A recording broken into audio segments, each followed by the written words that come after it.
Hola chicos y chicas, es un gusto poder saludarles nuevamente por este medio. Vamos a continuar con la clase de medio natural, en el cual estamos trabajando las características y estructura de los seres vivos. Esos seres vivos pues son las células que encontramos en nuestro cuerpo, en las células que se encuentran en la estructura del cuerpo de las plantas y los animales. Y vamos a ir viendo también qué función o qué trabajo hacen estas células dentro de los diferentes cuerpos. Les recuerdo la actividad o las actividades que tenemos para esta semana. La actividad 1 nos indica que deben ilustrar una célula eucariota y una célula procariota, indicando su estructura. Ustedes dibujan, hacen esos dibujitos, puede ser en un cartel, en un formato doble oficio, la célula eucariota y deben señalar sus partes, que esa sería la estructura. Lo mismo van a hacer con la célula procariota. Dibujan la célula, luego señalan las partes. En el folleto ustedes encuentran algunas imágenes o algunas ilustraciones de esas células. Pueden guiarse de esa para poder representarla. Luego, la actividad número 2 lo realizaremos en la clase de Zoom, donde cada uno de ustedes, de acuerdo a su imagen, de acuerdo a sus dibujos, que ya lo debe tener listo, nos muestra a todos y va a explicar.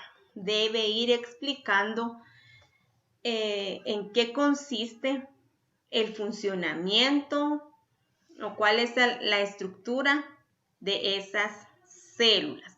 Entonces, por favor, todos el día viernes ya deben tener listo las dos células, la célula eucariota y la célula procariota.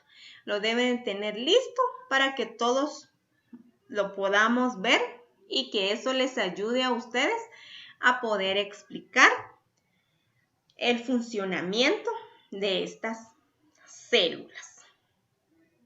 Recordemos que la célula eucariota se divide o se clasifica en tres. Está la célula animal, la célula vegetal y la célula de los hongos. Estas tres células tienen características diferentes que ustedes pueden tomar en cuenta y ustedes pueden elegir una de estas tres células para representarla como célula eucariota. Queda a criterio de cada uno de ustedes. Si tienen alguna duda con esta actividad, no se olviden de escribirme por medio de los comentarios para que yo los pueda apoyar. Bien, explicando esas actividades, pasamos a nuestro tema. Hoy nos corresponde la célula procariota. Nos dice que la célula procariota es conocido o es conocida como una bacteria. Esta bacteria es Escherichia coli. Es un bacilo cilíndrico que habita en los intestinos de los animales. Por eso es que se conoce como bacteria o se conoce como parásitos, que se encuentra en el estómago de algunos animales. Ahora, también nos indica que la célula procariota es un organismo simple, compuesto de membrana, de citoplasma, que carece de núcleo y tampoco presenta organelos, nos indica, como las células eucariotas, que están las mitocondrias, cloroplastos y el retículo endoplasmático. Esas son algunas de esos organelos que posee. Ustedes pueden visualizar en la imagen, que es la figura A, donde nos dice cuál es lo que contiene. La célula procariota tiene pared celular, que ahí ustedes lo pueden visualizar, tiene el ADN, tiene una membrana celular, ribosomas, que son esos puntos negros que ustedes pueden visualizar ahí, y el flagelo bacteriano. Este flagelo es lo que ayuda a que esa célula se mueva. Y la eucariota, que tiene mitocondrias, que tiene ribosomas, membrana celular, tiene un núcleo, es como que el centro, ¿verdad? El centriolo, flagelo eucariota, también el que lo ayuda a desplazarse, y cloroplasto. El cloroplasto es en el caso de las plantas. Sabemos que los cloroplastos son los que se encargan del proceso de la fotosíntesis en las plantas. Bueno, explicando eso, ya tienen ustedes una mejor idea de lo que son las células. O sea, la célula eucariota y la célula procariota. Continuemos ahora con la célula procariota. La célula procariota, o esa palabra nos dice que proviene del griego pro, que significa antes, y carium, que significa nuez o núcleo. Las reacciones metabólicas en las células procariotas se encuentran dispersas en el citoplasma. Pueden ser autótrofos, como los cianobacterias, o heterótrofos, como los lactobacillus. Sabemos que si son autótrofos, son capaces de producir o fabricar su propio alimento.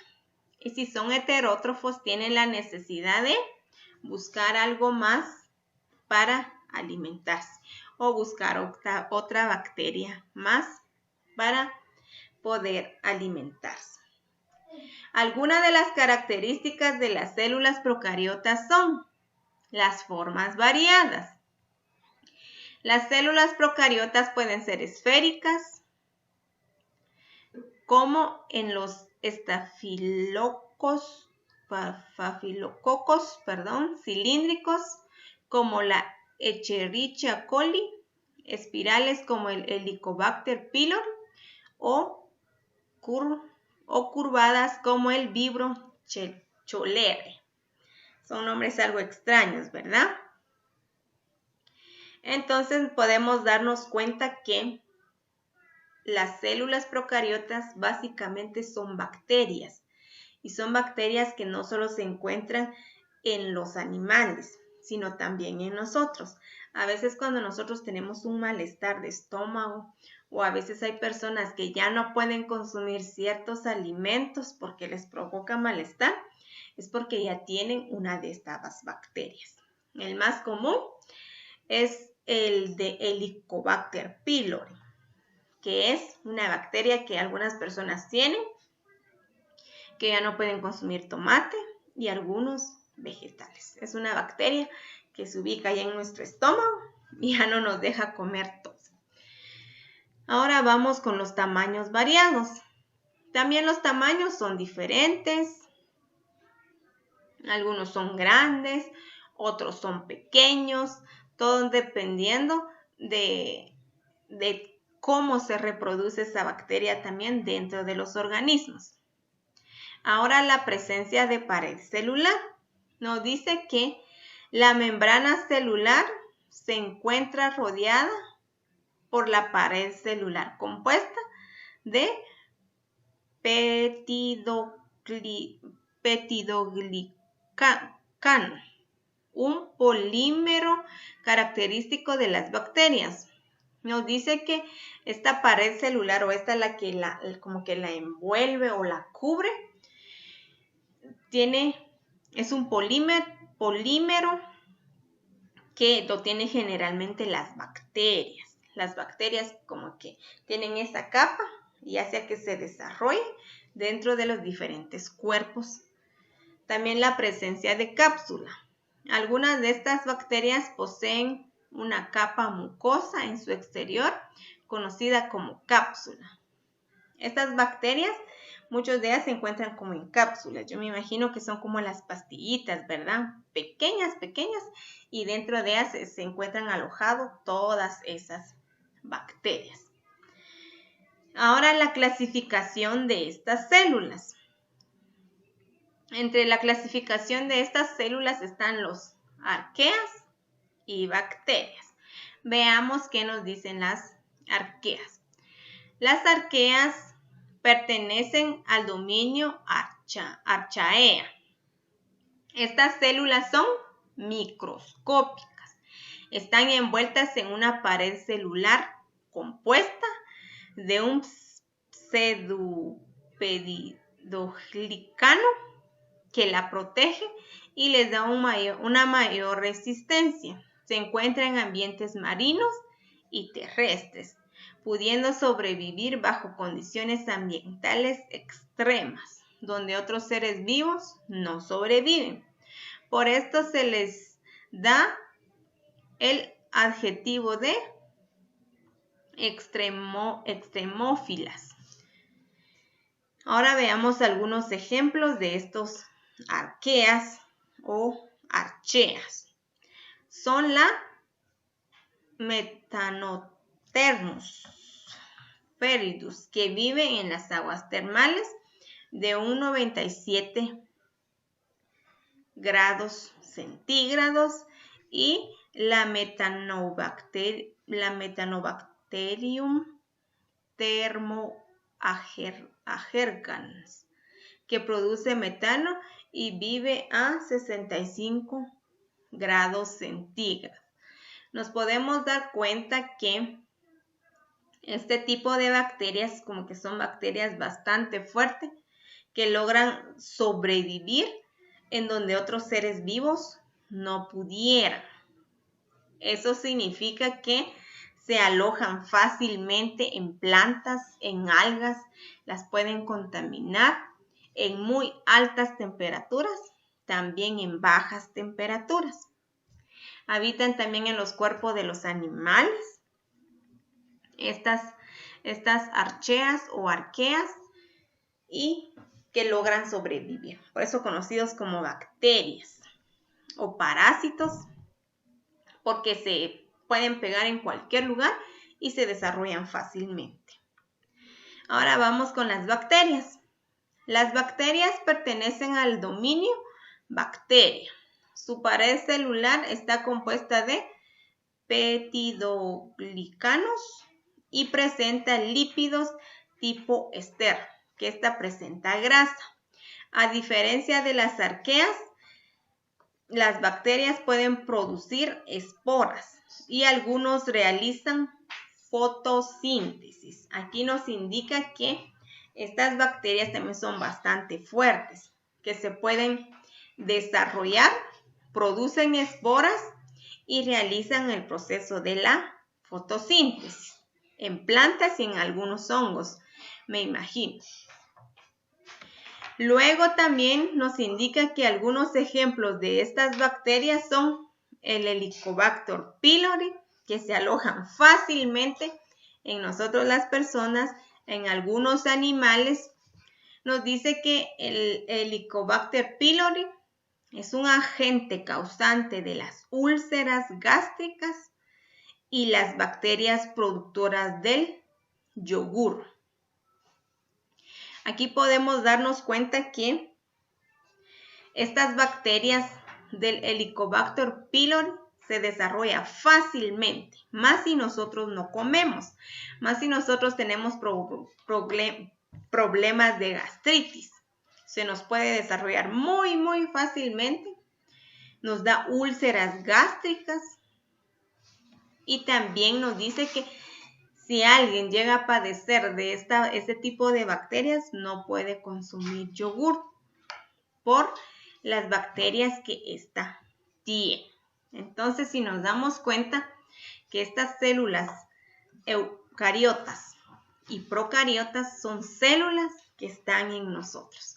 Algunos nos ayudan a absorber nutrientes para que nosotros podamos desarrollarnos sanamente y otros, si no nos cuidamos, pues nos debilitan fácilmente. Entonces ustedes ya viendo todo el tema, ya escuchando todo el tema, ustedes se organizan, ustedes eligen qué presentar para su exposición. También pueden investigar más acerca de este tipo de células, de este tipo de bacterias, que nos lo puedan compartir en la explicación del día viernes. Únicamente, chicos y chicas, que el Señor los bendiga. Nos seguiremos viendo el día viernes.